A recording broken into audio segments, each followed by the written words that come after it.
Hello, everyone, and welcome back to my YouTube channel. So, before I get started, I would just like to say that the reason why I'm doing this series is because I want to show people that the Most High Yah works through us.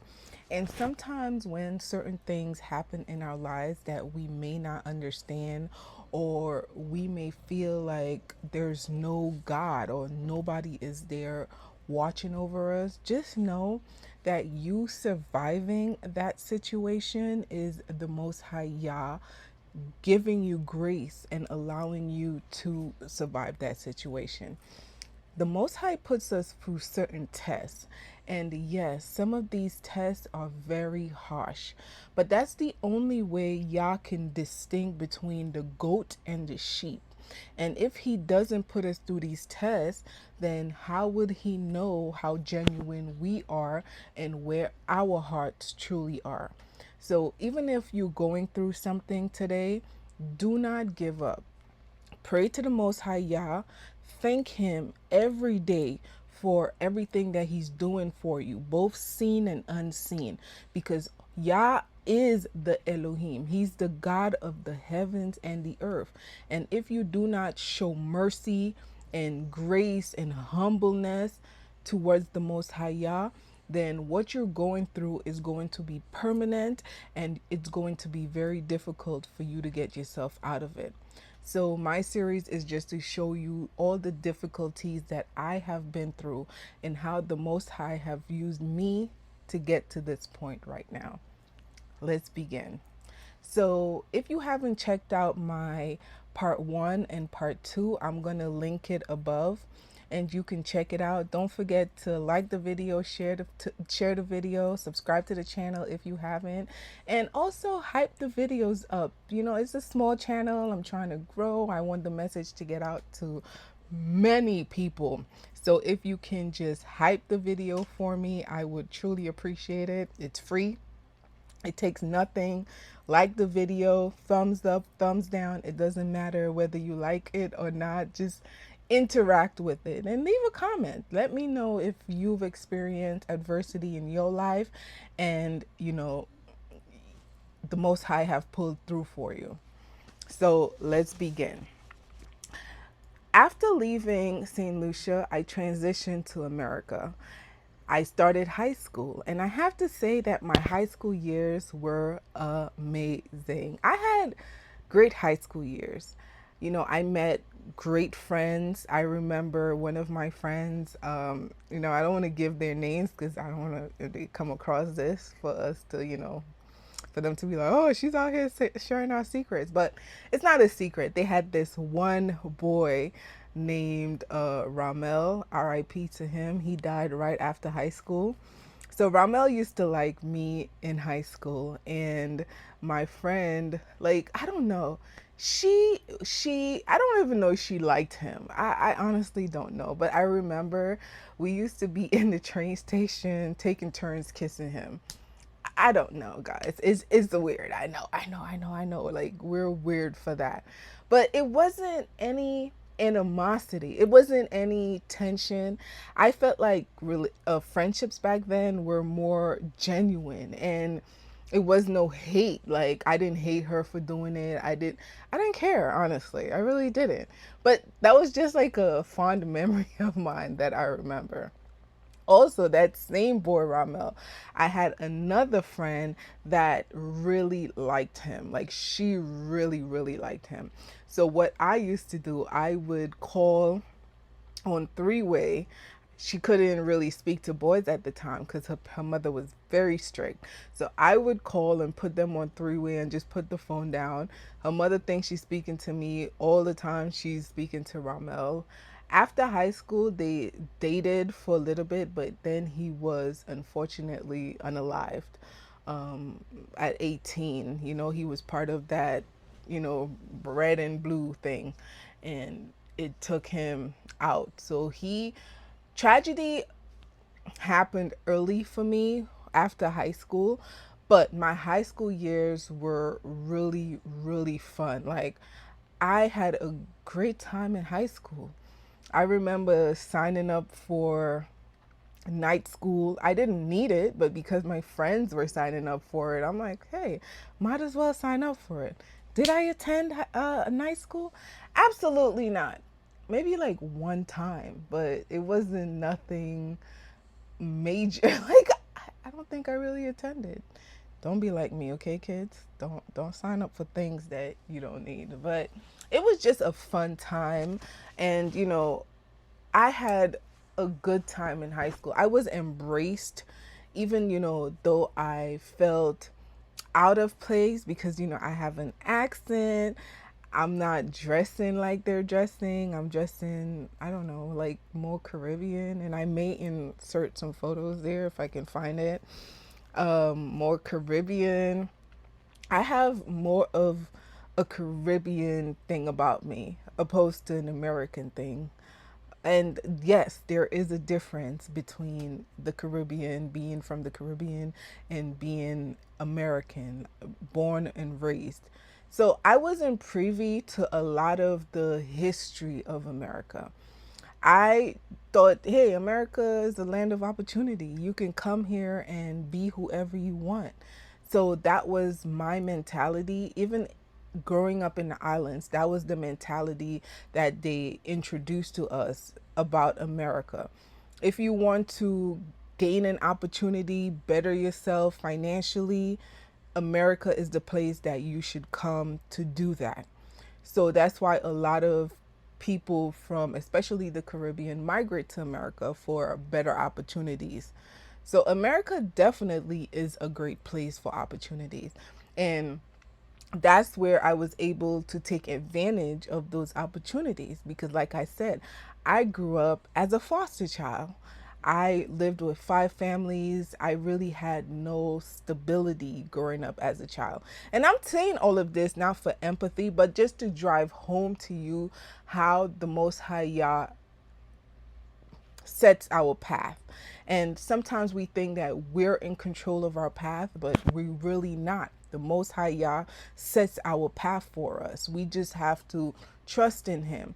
And like I said, I believed in the Most High Yah. I did not know Him as Yah, I know Him as God, but I believed in God. And because of the way I was raised, I was introduced to so many doctrines about God, the expectations, stories about God. And the stories that I heard, I don't think I really believed it. I was like, they're just like many of you think they're just stories. There's no way that these things can be true. Like there's no way that a whale swallowed Jonah. There's no way that what again? The Most High brought the plagues upon Egypt. Like, there's no way that David and Goliath and just like a lot of the main stories that people know about in the Bible, that was taught to me as a child. But in my narrow mind, I'm like, those are just stories because I'm living in the secular world. And if you don't understand what the secular world is, it's just the physical world. And beyond the physical world, there's the spiritual world, but I was not introduced to that world. Even though I want to say that as a child, I had an encounter with a spiritual creature. And in my country, we have different fables, but really and truly, they're not fables, but you don't know that. Like, you grow up hearing these stories about things that happen to people walking home at 3 in the morning and seeing a mother hen with her chicks behind her, or people seeing coffins on the road. But when I was growing up, I used to be in the countryside by my aunt.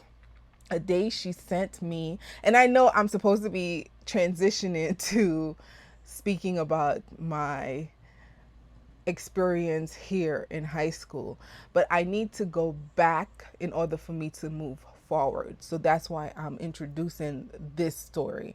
As a child, I was about 7 or 8 years old, and I was spending summer vacation with my cousins in the countryside. So my aunt sent me to close the window because it was nighttime. When I went to close the window, we had a bunk bed. So I climbed to the top, and I'm trying to close the window. I see a figure standing there. Now let me explain what that person looked like. I cannot see their face. The person did not have a face, but they had a white veil over their head, and they were wearing a white dress. I cannot tell you what this person looked like. But I ran out of that room so fast. Coming to understand, that was Elijah Blessed. And that's what they call those types of things, spiritual demons, devils, whatever you want to call them. Excuse me. That's what they call them in my country, Elijah Blessed.